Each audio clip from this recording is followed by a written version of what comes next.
Hello दोस्तों, जय हिंद। स्वागत है फिर से आप सभी का एक बार आपके अपने यूट्यूब चैनल सरकारी एग्जाम विद एमएस में। दोस्तों, आज का वीडियो आप लोगों के लिए बहुत ही ज़्यादा इंपॉर्टेंट होने वाला है, क्योंकि आज हम लोग बातचीत करने वाले हैं विज्ञान के टॉप 5000 प्लस क्वेश्चंस के पार्ट नंबर 10 के बारे में। यानी कि विज्ञान के टॉप 5000 प्लस क्वेश्चंस की जो प्रैक्टिस सीरीज चल रही है, उसके आज हम लोग बातचीत करने वाले हैं पार्ट नंबर 10 के बारे में। दोस्तों, इससे पहले हम लोग 9 पार्ट में जनरल साइंस के काफ़ी सारे क्वेश्चंस को कवर कर चुके हैं। दोस्तों, एक बात हम आप लोगों के लिए और बता दें कि ये जो जनरल साइंस की 5000 प्लस क्वेश्चंस की प्रैक्टिस सीरीज चल रही है, इसमें आपको 5000 प्लस क्वेश्चंस का कंप्लीट रिवीजन देखने को मिलने वाला दोस्तों। और मैं आप लोगों को एक बात और बता दूं क्या कि अगर आपने ये 5000 क्वेश्चंस को अच्छे से तैयार कर लिया दोस्तों, मैं आपको भरोसा दिलाता हूं कि आपका एक भी ऐसा एग्जाम नहीं होगा जिसमें जनरल साइंस पूछी जाती हो और इसके बाहर क्वेश्चन आ जाए। दोस्तों, एक बात बहुत अच्छी तरीके से याद रखिएगा कि अगर आपने ये 5000 प्लस क्वेश्चन तैयार कर लिए तो मैं आपको पूरा भरोसा दिलाता हूं कि एक भी क्वेश्चन इसके बाहर नहीं आने वाला दोस्तों। ठीक है, तो ये जो वीडियो है आप लोगों के लिए बहुत ज़्यादा इंपॉर्टेंट है, इसलिए दोस्तों आपको ये पूरी की पूरी सीरीज बहुत अच्छी तरीके से देखनी है और सारे के सारे क्वेश्चन को बहुत अच्छी तरीके से तैयार करना है दोस्तों। अगर आपने वो पिछले वाले वीडियो नहीं देखे हैं तो जनरल साइंस प्रैक्टिस सीरीज के नाम से प्लेलिस्ट बनी हुई है, तो प्लीज़ चैनल पर जा करके सारे के सारे वीडियो अच्छे से देख करके सभी क्वेश्चंस को अच्छे से तैयार कर लीजिए दोस्तों। फिलहाल हम लोग बात करते हैं पार्ट नंबर 10 के बारे में। बिना समय बर्बाद करे हुए सेशन को स्टार्ट करते हैं दोस्तों। देखिए दोस्तों, ध्यान से कि आज का जो पहला क्वेश्चन है वो पूछा गया है कि ओजोन परत वायुमंडल के किस मंडल में पाया जाता है। यानी जो ओजोन होती है वो वायुमंडल के किस मंडल में पाई जाती है, ये बात आपको बतानी है दोस्तों। ध्यान रखिएगा, समताप मंडल, यानी जो ओजोन परत है वो समताप मंडल में पाई जाती है दोस्तों। ठीक, उसके बाद अगर नियॉन लैंप का आविष्कार किसने किया था, नियॉन लैंप का आविष्कार किसने किया था, तो दोस्तों ध्यान रखना है सैमुअल कोहेन ने। किसने करा था दोस्तों, सैमुअल कोहेन ने किया था। ठीक, उसके बाद कह रहा विद्युत चुंबक में क्रोड के रूप में इस्तेमाल होता है। यानी जो विद्युत चुंबक होती है उसमें क्रोड के रूप में इस्तेमाल किया जाता है, तो दोस्तों ध्यान रखिएगा नरम लोहा यानी कि मृदु लोहा। ठीक, उसके बाद कह रहा है गैसों के विसरण का सिद्धांत किसने दिया था। यानी गैसों में जो विसरण होता है उसका सिद्धांत किसने दिया था, तो दोस्तों ध्यान रखिएगा ग्राहम ने। किसने दिया था, ग्राहम ने दिया था। ठीक है, उसके बाद कह रहा प्रथम उपग्रह आर्यभट्ट छोड़ा गया था। यानी जो प्रथम उपग्रह आर्यभट्ट है वो छोड़ा गया था तो 19 अप्रैल 1975 को। कब छोड़ा गया था दोस्तों, 19 अप्रैल 1975 को छोड़ा गया था। कह रहा पौधों की वृद्धि मापने वाले उपकरण को कहते हैं। दोस्तों ध्यान रखिएगा, पौधों की वृद्धि मापने वाले उपकरण को कहते हैं, तो दोस्तों ध्यान रखिएगा क्रेस्कोग्राफ। उसके बाद कह रहा पानी के समुद्र में लवणता का कारण है। यानी कि पानी के समुद्र में लवणता का क्या कारण है दोस्तों, ध्यान रखिएगा सोडियम क्लोराइड। यानी कि पानी जो होता है समुद्र का उसमें सोडियम क्लोराइड बहुत अधिक मात्रा में पाया जाता है। इसलिए तो देखा होगा दोस्तों आपने कि समुद्र का जो पानी होता है वो खारा होता है। ठीक है, तो ये बात आपको ध्यान रखनी है कि जो उसमें लवणता होती है उसकी लवणता का कारण क्या है, सोडियम क्लोराइड है दोस्तों। ठीक है, कह रहा शरीर में पसलियों के हड्डियों की कुल संख्या है। पसलियों की हड्डियों की कुल संख्या दोस्तों ध्यान रखिएगा 24 है। ठीक है, ये अच्छा क्वेश्चन है दोस्तों। ध्यान रखिएगा पसलियों की हड्डियों की कुल संख्या पूछी गई दोस्तों। ठीक है, तो यहाँ पर आपको याद रखना है 24 होती है। ठीक, कह रहा प्रकाश का वेग सबसे न्यूनतम होता है। प्रकाश का वेग जो है वो सबसे न्यूनतम होता है, तो दोस्तों ध्यान रखना है कांच में। किसमें होगा, कांच में होगा। ठीक है, उसके बाद में दोस्तों चलते हैं नेक्स्ट क्वेश्चन। अब कह रहा है समुद्र की गहराई मापी जाती है। समुद्र की गहराई जो है दोस्तों फेदोमीटर से मापी जाती है। किससे मापी जाती है, फेदोमीटर से मापी जाती है। ठीक, उसके बाद कह रहा है गैसो हॉल निम्न के मिश्रण से बनता है। गैसो हॉल जो है वो निम्न के मिश्रण से बनता है। ठीक, तो दोस्तों ध्यान रखना पेट्रोल और इथेनॉल। किससे, पेट्रोल और एथेनॉल से मिलकर के बनता है। ठीक है, यानी जो एथिल अल्कोहल होता है और पेट्रोल होता है उससे मिलकर के गैसोहॉल बनता है। कह रहा मोटर वाहन के पीछे का दृश्य देखने वाले दर्पण होते हैं। मोटर वाहन के पीछे का दृश्य देखने वाले दर्पण होते हैं, तो दोस्तों ध्यान रखिएगा वो उत्तल दर्पण होते हैं। क्या होते हैं, उत्तल दर्पण होते हैं। ठीक, कह रहा जब एक गैस के पात्र में दबाव डाला जाता है, जब एक गैस के पात्र में दबाव डाला जाता है तो उसका द्रव्यमान, ध्यान रखिएगा दोस्तों, जब एक गैस के पात्र में दबाव डाला जाता है तो उसका द्रव्यमान जो दोस्तों घट जाता है। क्या हो जाता है, घट जाता है। ये बात आपको अच्छे से याद रखनी है दोस्तों। ठीक है, चलिए दोस्तों हम लोग देखते हैं नेक्स्ट क्वेश्चन।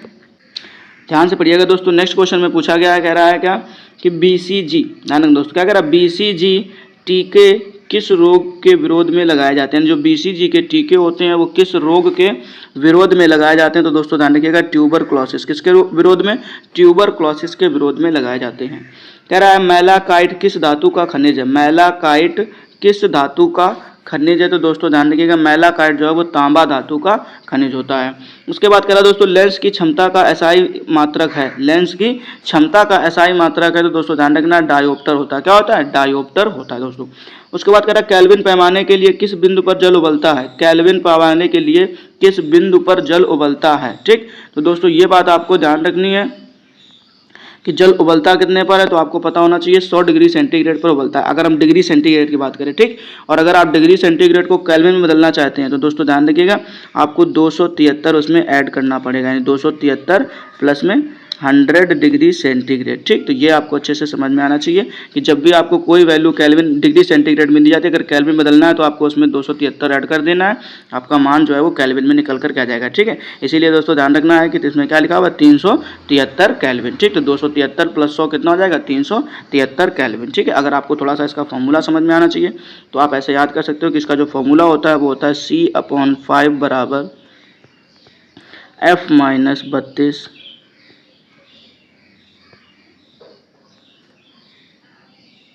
अपॉन 9 बराबर K-273 अपॉन 5, ठीक है दोस्तों। तो ये आपको एक फॉर्मूला याद रखना है, ये आपके लिए फॉर्मूला बड़ा इंपॉर्टेंट हो जाएगा, क्योंकि आपको किसी का फिर मान दिया जाए, ठीक। इसी के आगे एक रीमर पैमाना और होता है, तो बराबर में आप R/4 भी लिख सकते हो, कोई दिक्कत की बात नहीं है, ठीक है। तो C/5 बराबर F-32 अपॉन 9 बराबर K-273 अपॉन 5, ठीक। बराबर में अगर आप और लिखना चाहो तो R/4 यानी र्यूमर पैमाना अगर दिया जाएगा तो, ठीक। तो ऐसे अगर आपको किसी में भी बदलना है तो चीज़ों आपको थोड़ा सा ये फॉर्मूला लगा लेना है, ठीक है। तो जैसे हमको कितना था, 100 डिग्री सेंटीग्रेड था, तो अब अगर हम यहाँ पर कितना रख देते, 100 रख देते, और ये देखो 5 से ये वाला 5 कट जाता, समझिए, ये वाला 5 और ये वाला 5 कट जाएगा, और यहाँ पे आप कितना रख देंगे, 100 रख देंगे, ठीक। तो ऐसे जब आप यहाँ पे 100 रखेंगे तो यहाँ पे जो दोनों 273 माइनस का वो इधर आकर के क्या हो जाएगा, प्लस हो जाएगा, और इसी में जुड़कर कितना हो जाएगा, 373 हो जाएगा, ठीक। और वो मान जो है वो किस में चला जाएगा, केल्विन में चला जाएगा, ठीक है। ऐसे ये फॉर्मूला दोस्तों याद रख लीजिएगा, थोड़ा सा चीज़ें आसान हो जाएंगी, ठीक है। चलिए फिलहाल देखते हैं हम लोग नेक्स्ट क्वेश्चन। कह रहा है शरीर को ऊतकों की वृद्धि विकास एवं सुधार के लिए महत्वपूर्ण है। जो शरीर के ऊतक होते हैं और जो विकास और सुधार के लिए जो महत्वपूर्ण है वो क्या है, तो दोस्तों ध्यान रखिएगा, प्रोटीन, यानी प्रोटीन के कारण शरीर की वृद्धि होती है, विकास होता है और सुधार होता है। उसके बाद कह रहा कौन सा ट्रिपल एंटीजन के द्वारा प्रतिरक्षित नहीं है, कौन सा ट्रिपल एंटीजन के द्वारा प्रतिरक्षित नहीं है, तो दोस्तों ध्यान रखिएगा टाइफाइड, जो टाइफाइड होता है वो ट्रिपल एंटीजन के द्वारा प्रतिरक्षित नहीं होता है, ठीक। उसके बाद कह रहा संगमरमर का रासायनिक नाम है, ये तो बहुत ही दोस्तों आसान है, कैल्शियम कार्बोनेट CaCO3। उसके बाद कह रहा हंसाने वाली गैस का रासायनिक नाम है, तो दोस्तों ध्यान रखिएगा नाइट्रस ऑक्साइड N2O। कह रहा है कैलामाइन किसका अयस्क है, कैलामाइन किसका अयस्क है, तो दोस्तों ध्यान रखिएगा जिंक का।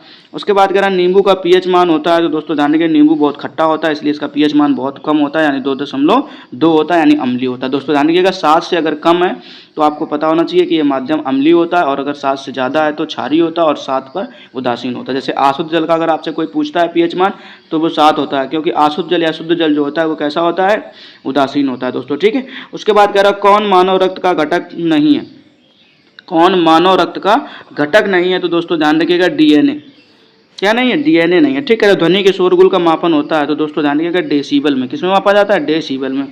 कह रहा है रक्ताल्पता संबंधित है, रक्ताल्पता संबंधित है, दोस्तों ध्यान रखना निम्न हीमोग्लोबिन से, किससे संबंधित है, निम्न हीमोग्लोबिन से संबंधित है, ठीक है दोस्तों। उसके बाद हम लोग देखते हैं नेक्स्ट क्वेश्चन, ध्यान से पढ़िएगा दोस्तों। नेक्स्ट क्वेश्चन कह रहा है आपसे क्या, सामान्य व्यक्ति की सामर्थ्य होती है, सामान्य व्यक्ति की सामर्थ्य होती है, तो दोस्तों ध्यान रखना 0.05 से 1 अश्वशक्ति, 0.05 से 1 अश्वशक्ति के बराबर होती है, ठीक है। हमारे भोजन में लौह तत्व का प्रमुख स्रोत है, तो ध्यान रखिएगा दोस्तों जो आयरन है वो सबसे ज़्यादा पालक में पाया जाता है। उसके बाद कह रहा है फलों का अध्ययन को कहते हैं, यानी फलों का जो अध्ययन होता है उसे हम लोग क्या कहते हैं, दोस्तों जानिए कि कई बार पढ़ चुके हो, पोमोलॉजी कहा जाता है, क्या कहा जाता है दोस्तों, पोमोलॉजी कहा जाता है, ठीक है। हवा में ध्वनि तरंगे होती हैं, तो हवा में ध्वनि तरंगे होती हैं लंबवत, ठीक, ये बात ध्यान रखिएगा दोस्तों। उसके बाद कह रहा है समीकरण E बराबर MC² में C दर्शाता है, E बराबर MC² में C दर्शाता है, तो दोस्तों ध्यान देना जो C होती है वो प्रकाश की गति होती है, ठीक है। और होती कितनी है, तो 3 × 10⁸ मीटर पर सेकेंड। कमी से निर्मित रोग, विटामिन E की कमी से निर्मित रोग है, तो दोस्तों ध्यान रखिएगा जनन क्षमता में कमी, क्या होता है दोस्तों, जनन क्षमता में कमी। उसके बाद कह रहा दोस्तों सर्वप्रथम जीवाणु का पता लगाया था, सर्वप्रथम जीवाणु का पता किसने लगाया था, दोस्तों ध्यान रखना ल्यूवेन हॉक ने, और ये थे कहाँ से दोस्तों, तो हॉलैंड से थे, ठीक, ये बात नाम याद रखिएगा, ल्यूवेन हॉक।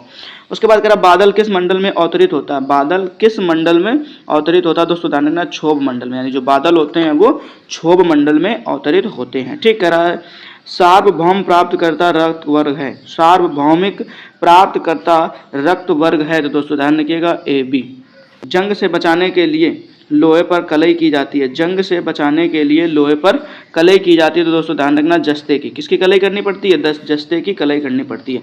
कह रहा ब्रह्मांड में विस्फोट तारा कहलाता है। तो ध्यान रखिएगा दोस्तों, अभिनव तारा किसको बोलते हैं? अभिनव तारा को हम लोग विस्फोट तारा के नाम से भी जानते हैं दोस्तों। ठीक, मृग तृष्णा बनने का कारण है। मृग तृष्णा का मतलब है दोस्तों मृग मरीचिका।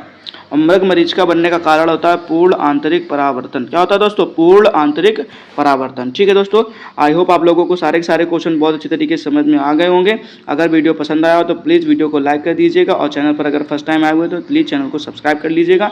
हम लोग फिर से मिलेंगे इसके नेक्स्ट पार्ट में। तब तक के लिए जय हिंद दोस्तों, अपना ख्याल रखिएगा और अच्छे से पढ़ाई करते रहिएगा।